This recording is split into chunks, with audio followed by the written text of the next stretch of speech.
This is just Martin91, and I'm gonna quickly run by some thoughts on Shazam. This is a movie review that I'm gonna be doing, and I haven't done one of these in quite some time, since January, I believe. I don't know why I keep putting these things off, but two things came out this week, and one of them being Shazam, that I actually wanted to give my 2 cents on. So here it is. DC recently has been, well, pumping out quite a few titles. Aquaman and Shazam being the last two, and they have been improving in my opinion. DC has been rickety compared to Marvel, and I am a bigger Marvel fan in general, but I'm by no means biased.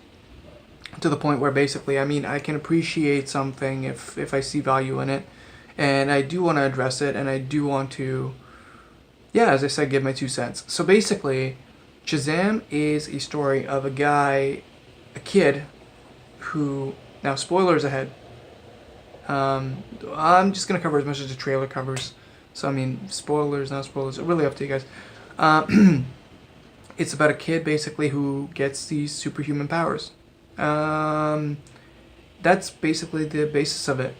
This character has a greater story in the DC comics, and I'm really interested in where it's going to be going, basically, with this. It's a really fun movie, and it was surprisingly dark for what the preview showed for it. The storyline had its ups and downs, but honestly the best thing about it is the chemistry within the actors. That was amazingly done.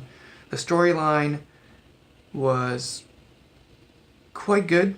There were some ups and downs, as I said before, but the acting kind of saved it for me. I believe that it was heavily promoted with Zachary Levi, and he does do a great job in it. In recent history, honestly, I don't think we saw much of him. I know he was in Chuck and he was in Tangled. He voiced Flynn Rider. He did stuff on Broadway, but he's just going into the limelight right now. Like, he's getting actually widely recognized. He is a phenomenal actor, and he really embodied this character really, really, really well, in my opinion. But the ones who really surprised me were the kids. The kids were amazing in this movie. The chemistry, as I said, really just made this movie so relatable in a sense to a lot of different people, because it's like everyone has their own, like, all these kids who are in this movie have their own kind of characteristics, all their different angles and elements, and it's like it's hard not to feel in some shape or form kind of care and sympathy for these guys. They're really, really, really well fleshed out, and I really have to give props to the actors because they did an amazing job. And yeah, the story is simple, basic, but really well done.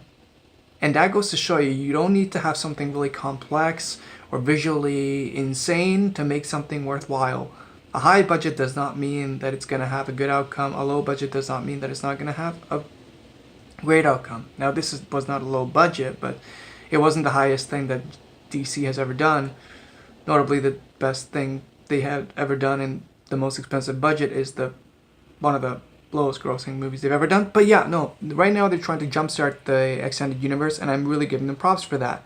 Aquaman and Shazam did amazingly, both of them. I really hope Shazam is going to get what it deserves at the box office, because honestly, it deserves the hype. And Aquaman was an amazing film and deserves the $1 billion mark that it received.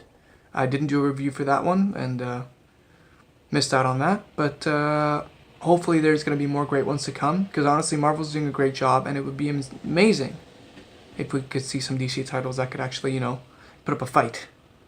That is my bias right there.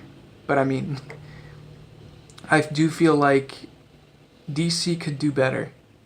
They have had good movies down the past, and I do believe they can churn out some good stuff here on out. Keeping my hopes up, and we'll see what happens, right? Well, keep it up, DC. Have a good one, guys.